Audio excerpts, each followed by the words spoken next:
Ukraine ইস্যুতে পুতিনের পর জেলেনস্কি ও ইউরোপীয় নেতাদের সঙ্গে ট্রাম্পের বৈঠক আজ। কিয়েভকে ক্রিমিয়া ও নেটোতে যোগ দেওয়ার আশা ছাড়তে বললেন মার্কিন প্রেসিডেন্ট। জরুরি অবস্থা প্রত্যাহারের 17 দিন পর মিয়ানমারের নির্বাচনের তারিখ ঘোষণা। জান্তা সরকারের প্রথম ধাপের নির্বাচনী ভোট 28 ডিসেম্বর, প্রহসন আখ্যা পর্যবেক্ষকদের। গাজার তান কেন্দ্র যেন বৃত্ত ফাঁদ, দখলদারদের হামলায় নিহত আরও 57 ফিলিস্তিনি। যুদ্ধ বন্ধ ও জিম্মিদের মুক্তির দাবিতে ইসরায়েল জুড়ে ধর্মঘট, বিক্ষোভ। যুক্তরাষ্ট্র ও ইসরায়েলকে মোকাবিলায় মধ্যপ্রাচ্যে প্রতিরোধ গড়ে তোলার হুঁশিয়ারি ইরানের। তেহরানের সামরিক ও প্রতিরক্ষা খাত শক্তিশালী করতে হচ্ছে নতুন আইন। এবং প্রবল বৃষ্টিপাতে ভারতের মুম্বাইয়ে জলাবদ্ধতা, স্কুল বন্ধ ঘোষণা, রেড অ্যালার্ট জারি। পাকিস্তানে চলমান বন্যায় মৃতের সংখ্যা 650 ছাড়ালো, আহত প্রায় 1000।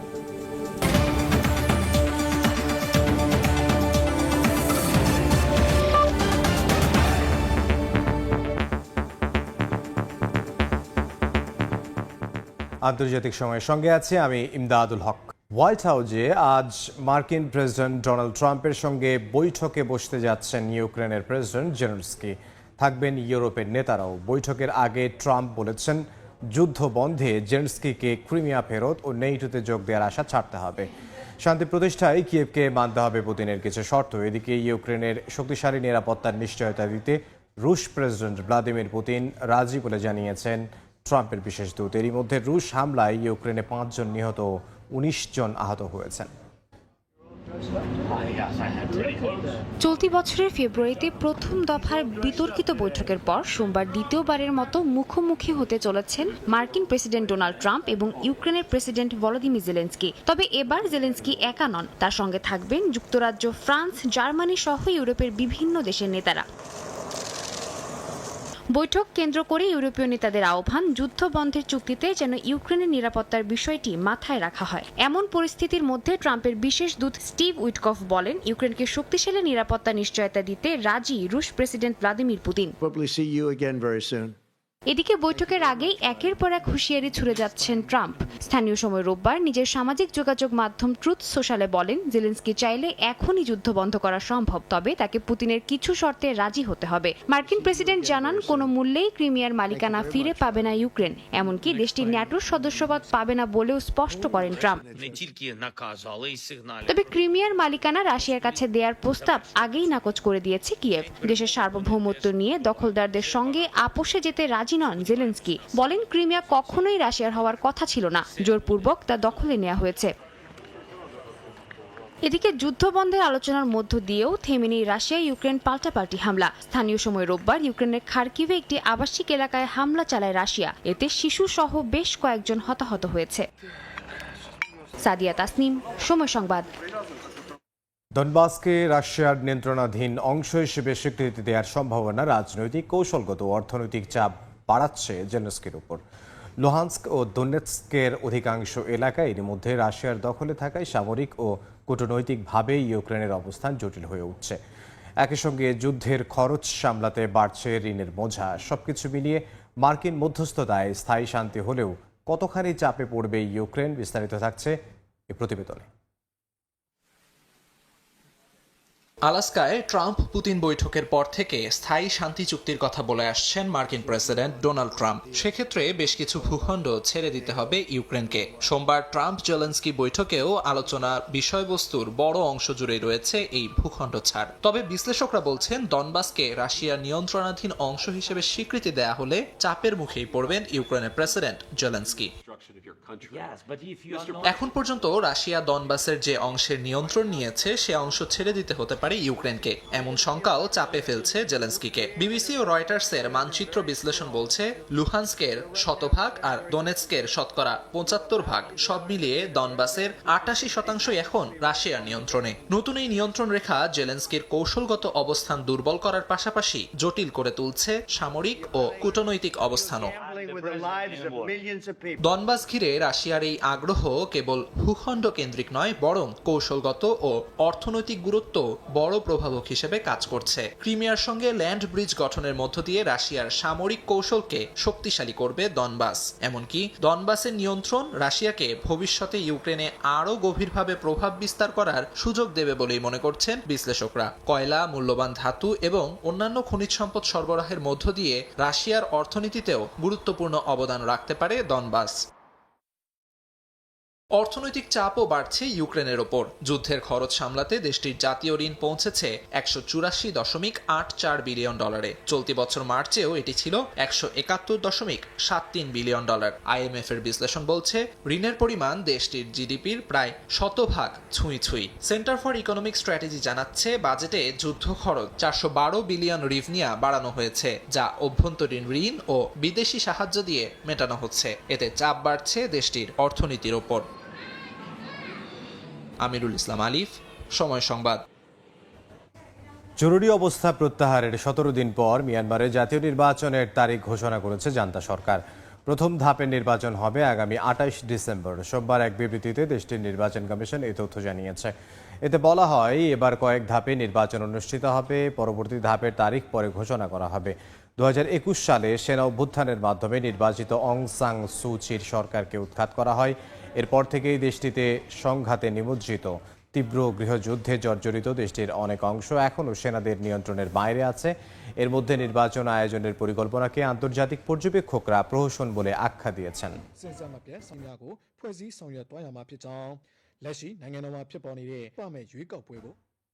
গাজার ত্রাণ কেন্দ্রগুলো মৃত্যু ফাঁদে পরিণত হয়েছে। গেল একদিনে ইসরায়েলি হামলায় প্রাণ গেছে অন্তত 57 জন ফিলিস্তিনির, যাদের 38 জনই মারা গেছেন ত্রাণ সহায়তা নিতে গিয়ে।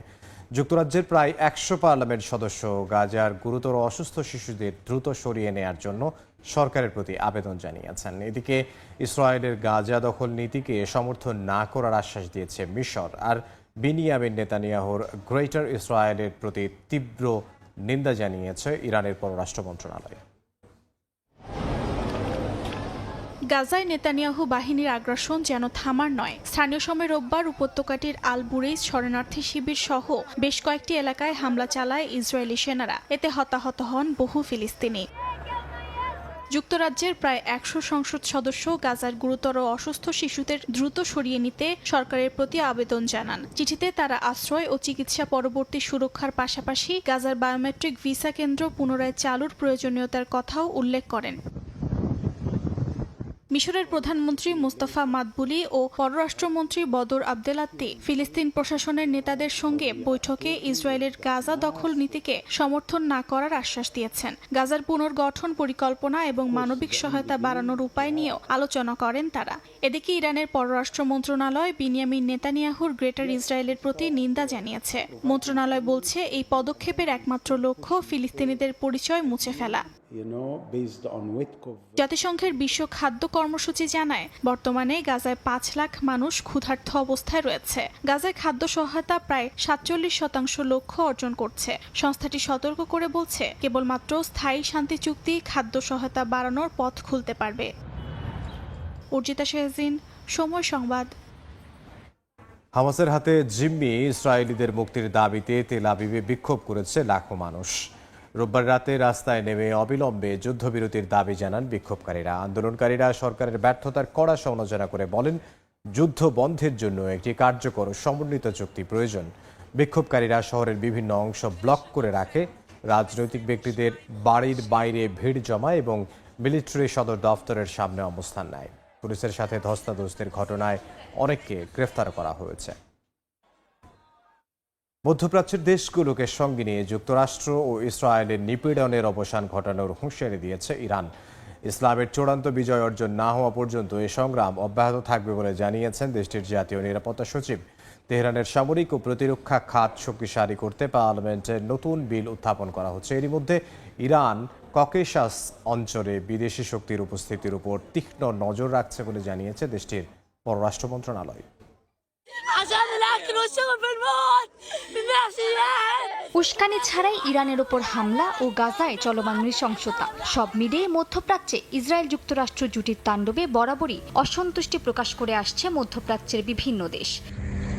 তবে এবার মধ্যপ্রাচ্যের সব ইসলামী দেশগুলোকে সঙ্গে নিয়ে ইসরায়েল যুক্তরাষ্ট্রকে কঠোরভাবে মোকাবিলার হুঁশিয়ারি দিয়েছেন ইরানের সর্বোচ্চ জাতীয় নিরাপত্তা পরিষদের সচিব আলী লারিজানি। তিনি জানান, রাজনৈতিক পার্থক্য সত্ত্বেও বিপদের সময় তেহরানের পাশে দাঁড়িয়েছে মধ্যপ্রাচ্যের এই দেশগুলো। লারিজানি দাবি করেন, ইরানের মিসাইল হামলায় ইসরায়েলের প্রতিরক্ষা ব্যবস্থা একেবারে নড়বড়ে হয়ে গেছে। একই হুঁশিয়ারি উচ্চারণ করেছে ইরানের বিপ্লবী গার্ড বাহিনী। তারা জানায়, আঞ্চলিক দেশগুলো একসঙ্গে যুক্তরাষ্ট্র ও ইসরায়েলকে উচ্ছেদ করবে, যেন ইসলামী দেশগুলোর চূড়ান্ত বিজয়ের লক্ষ্য অর্জনের পথ আরও সহজ হয়। আইআরজিসির দাবি, ইরানি জাতি যে কোনো হুমকি মোকাবিলায় প্রস্তুত। এর মধ্যে ইরান সেনাবাহিনীকে শক্তিশালী করার জন্য পার্লামেন্টে নতুন বিল পেশ করা হচ্ছে। জাতীয় নিরাপত্তা ও পররাষ্ট্র কমিশনের চেয়ারম্যান জানিয়েছেন, বর্তমান পরিস্থিতিতে দেশটির প্রতিরক্ষা সক্ষমতা বৃদ্ধি সর্বোচ্চ কৌশলগত অগ্রাধিকার। ইরানের পররাষ্ট্র মন্ত্রণালয়ের মুখপাত্র ইসমাইল বাঘি রেডিও সাক্ষাৎকারে জানান, দক্ষিণ ককেশাসের স্থিতিশীলতা ইরান ও অন্যান্য আঞ্চলিক শক্তির জন্য বিশেষ কৌশলগত গুরুত্ব বহন করে।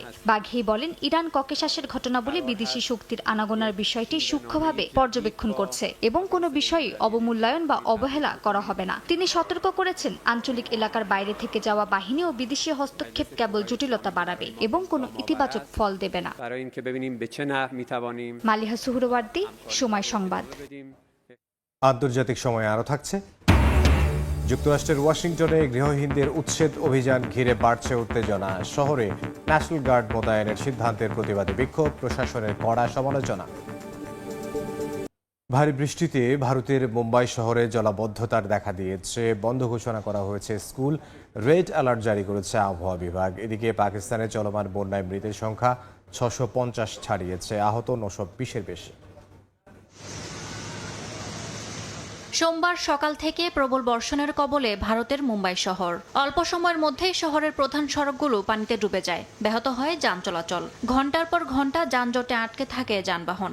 অবস্থা বিবেচনায় মুম্বাইয়ের পৌরসভা কর্তৃপক্ষ সব স্কুলে ছুটি ঘোষণা করেছে। নাগরিকদের বাইরে বের না হওয়ার অনুরোধ করেছে কর্তৃপক্ষ।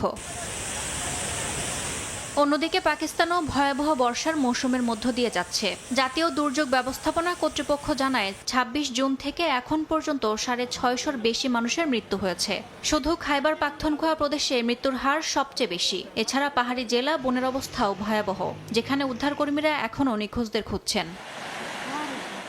বৃষ্টির দাপটে শুধু প্রাণহানি নয়, ভেঙে পড়েছে ঘরবাড়ি, সেতু। পেশোয়ারের শহরের রাস্তাগুলো নদীতে পরিণত হয়েছে। পাঞ্জাবে মুলতান, ঝাং, খোসাব সহ অনেক জেলায় বন্যা পরিস্থিতি তৈরি হয়েছে। এদিকে সিন্ধ, বেলুচিস্তান ও আজাদ কাশ্মীরেও প্রাণহানি ঘটেছে। পাকিস্তানের নদী ড্যামগুলোতেও চাপ ভয়াবহ। কর্তৃপক্ষ ঝুঁকিপূর্ণ এলাকা থেকে মানুষ সরিয়ে নিতে নির্দেশ দিয়েছে। আবহাওয়া দপ্তর জানিয়েছে, ভারী বৃষ্টিপাত চলবে 19 আগস্ট পর্যন্ত। ইয়াসমিন অনন্যা, সময় সংবাদ। যুক্তরাষ্ট্রের নিউ ইয়র্কে বন্দুক হামলায় 3 জন নিহত ও 9 জন আহত হয়েছেন। রোববার ব্রুকলিনের একটি নৈশ ক্লাবে 4 জনের একটি সংঘবদ্ধ দল উপর্যুপরি গুলি চালালে এ হতাহতের ঘটনা ঘটে। একের পর এক বন্দুক সহিংসতায় আতঙ্ক বিরাজ করছে স্থানীয়দের মধ্যে। চলতি বছরে 412টি বন্দুক হামলায় 5 শতাধিক ব্যক্তি হতাহত হয়েছেন। যদিও নিউ ইয়র্কের মেয়রের দাবি, বিগত বছরের তুলনায় অপরাধ প্রবণতা কমেছে। নিউ ইয়র্ক থেকে সে খবর জানাচ্ছেন হাসানুজ্জামান সাকি। যুক্তরাষ্ট্রের অন্যতম বড় শহর নিউ ইয়র্ক। বিভিন্ন ভাষাভাষী অভিবাসীদের বসবাস এ শহরে। আমেরিকার সবচেয়ে বেশি সংখ্যক বাংলাদেশিও এ শহরেই বাস করেন। রোববার আবারও সেখানে বন্দুক হামলার ঘটনা ঘটেছে। ব্রুকলিনের একটি নৈশ ক্লাবে উপর্যুপরি গুলিতে কয়েকজন হতাহত হন। পুলিশ জানায়, স্থানীয় সময় ভোর 3:30টার দিকে 4 জনের একটি সংঘবদ্ধ দল ওই ক্লাবে হামলা চালায়। পুলিশ সেখানে গিয়ে .9 এবং .45 ক্যালিবারের 2টি পিস্তলের 42টি গুলির খোসা উদ্ধার করেছে। আজ সকালে যা ঘটেছে তা খুবই ভয়াবহ। আমরা গুলিবর্ষণের ঘটনা খতিয়ে দেখছি। দ্রুতই অপরাধীদের গ্রেফতার করতে পারব বলে আশা রাখি।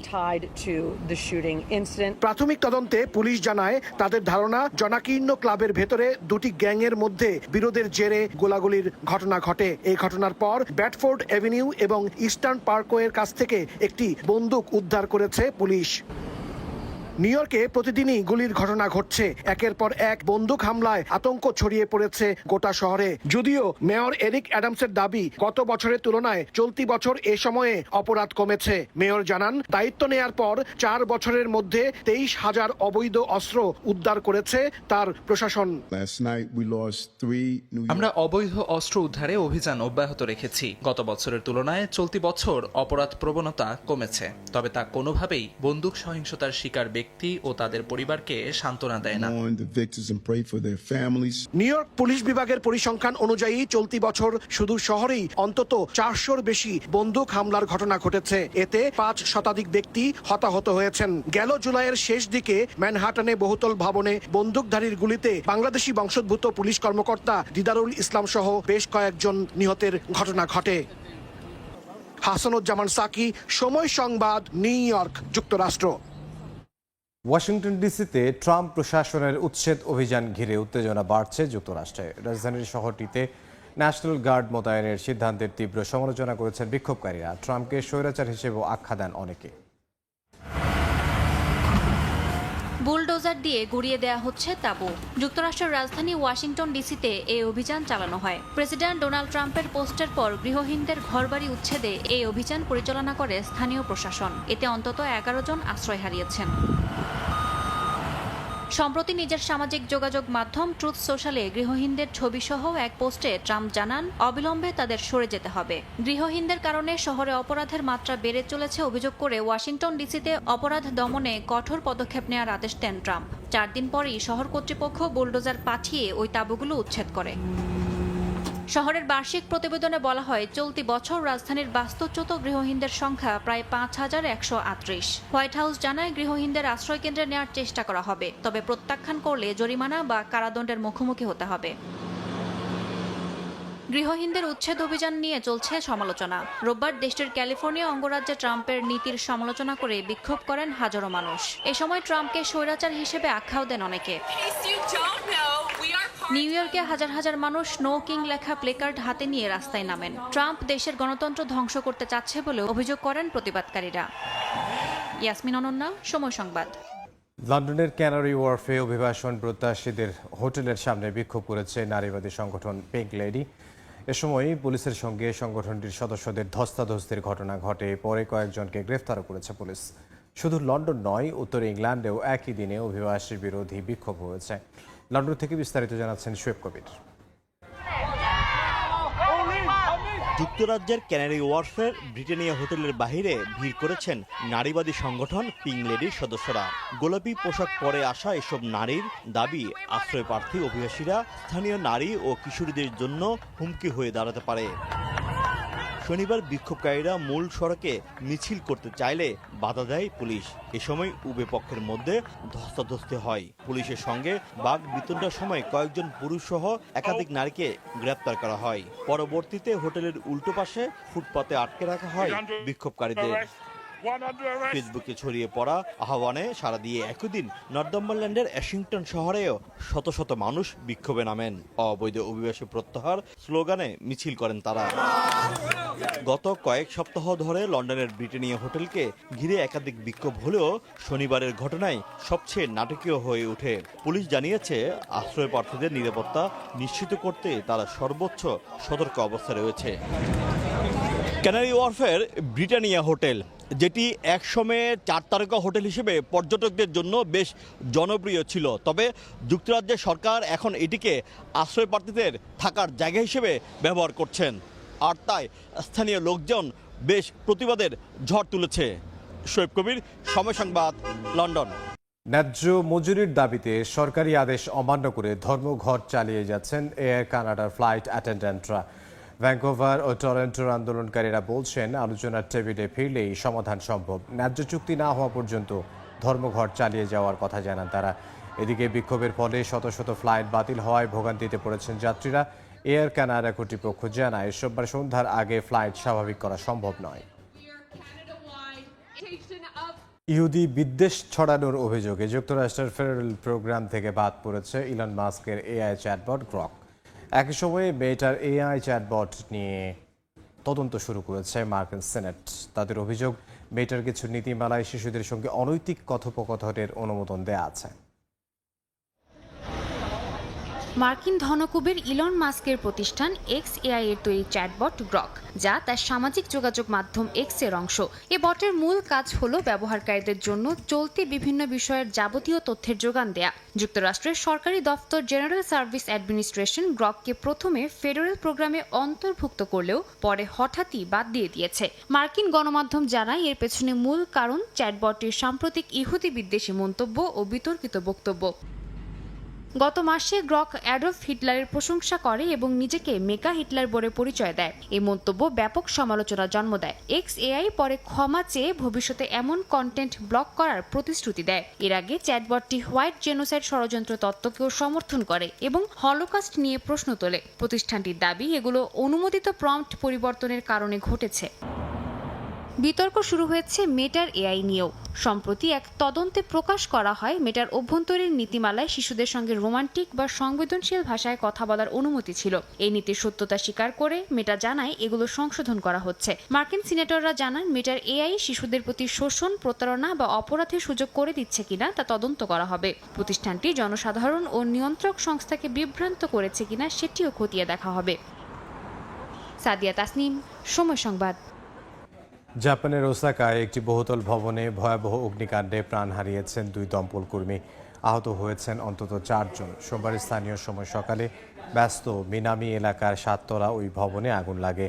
রেস্তোরাঁ ও দোকানপাট বন্ধ থাকায় ভবনের নিচ তলা থেকে আগুনের সূত্রপাত হয়। মুহূর্তেই পুরো ভবনে আগুন ছড়িয়ে পড়ে। খবর পেয়ে ঘটনাস্থলে পৌঁছায় দমকল কর্মীরা। কয়েক ঘন্টার প্রচেষ্টায় আগুন নিয়ন্ত্রণে আনা হয়। প্রায় 40 বর্গ কিলোমিটার এলাকা পুড়ে ছাই হয়ে গেছে।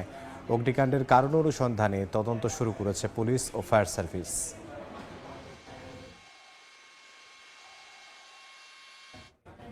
অস্ট্রেলিয়ার সিডনির মানাভেল গলফ কোর্সে একটি ছোট বিমান জরুরি অবতরণ করেছে। 1967 সালের পাইপার চেরোকি বিমানটি ইঞ্জিন বিকল হওয়ার কারণে অবতরণ করতে বাধ্য হয়। ট্রেনি পাইলট ও প্রশিক্ষককে নিরাপদে উদ্ধার করা হয়েছে। হঠাৎ ইঞ্জিন বন্ধ হয়ে যাওয়ায় তারা গলফ কোর্সের ক্লাব হাউসের সামনের অংশে জরুরি অবতরণ করে। বিমানের অবতরণের সময় আশপাশের মানুষ ও খেলোয়াড়রা দ্রুত এগিয়ে গিয়ে পাইলটদের সাহায্য করেন। স্বাস্থ্যকর্মী ও ফায়ার সার্ভিসের কর্মীদের দ্রুত প্রতিক্রিয়ার কারণে দুর্ঘটনার প্রভাব সীমিত রাখা সম্ভব হয়েছে বলে জানান স্থানীয় কর্তৃপক্ষ।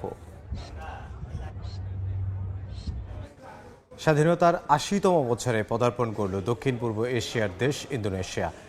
রাজধানী জাকার্তায় প্রেসিডেন্সিয়াল প্যালেসে নানা আয়োজনে উদযাপন করা হয় দিনটিকে। প্রেসিডেন্ট সহ অনুষ্ঠানে উপস্থিত ছিল সর্বস্তরের মানুষ। বিভিন্ন বাহিনীর পদচারণায় মুখর প্রেসিডেন্সিয়াল প্যালেস। সারি সারি ঘোড়ার পিঠে চড়ে পতাকা হাতে হাজির অশ্বারোহী। স্বাধীনতা দিবসের আয়োজনের সাক্ষী হতে হাজির নানা প্রান্তের মানুষ। প্যারেড কমান্ডারের নির্দেশনার পরই উত্তোলন করা হয় পতাকা। প্রেসিডেন্ট পাঠ করেন স্বাধীনতার ঘোষণাপত্র। এভাবেই শুরু হয় ইন্দোনেশিয়ার 80তম স্বাধীনতা দিবসের উদযাপন। কুচকাওয়াজে প্রথমবারের মতো অন্তর্ভুক্ত করা হয় 145টি ঘোড়া, যা দেশটির স্বাধীনতা দিবস উদযাপনে নতুন অধ্যায়ের সূচনা করেছে। ঘোড়ার উপস্থিতি নির্দেশ করে দেশটির শক্তি, ঐক্য এবং সাংস্কৃতিক সমৃদ্ধিকে। সাহসিকতার প্রতীক হিসেবে বিবেচনা করা হয় ঘোড়াকে। বিমান মহড়ায় রঙের ঝলকানিতে ফুটিয়ে তোলা হয় জাতীয় পতাকা। বিভিন্ন ঐতিহ্যবাহী পোশাকে নেচে গেয়ে পালন করা হয় এই দিনটি। সর্বস্তরের জনতার সাথে সকল আয়োজন সামনে থেকে উপভোগ করেন দেশটির প্রেসিডেন্ট প্রাবো সুবিয়ান্তো।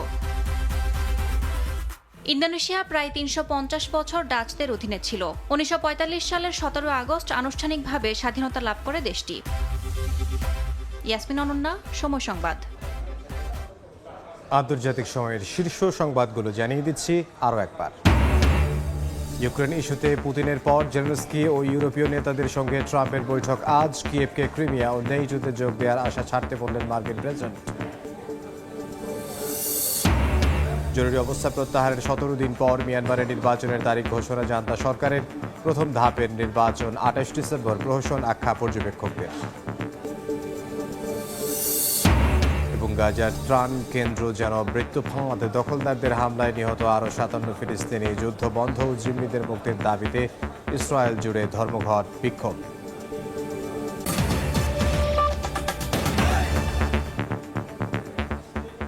এই ছিল আন্তর্জাতিক সময়ের সঙ্গে থাকুন সময়।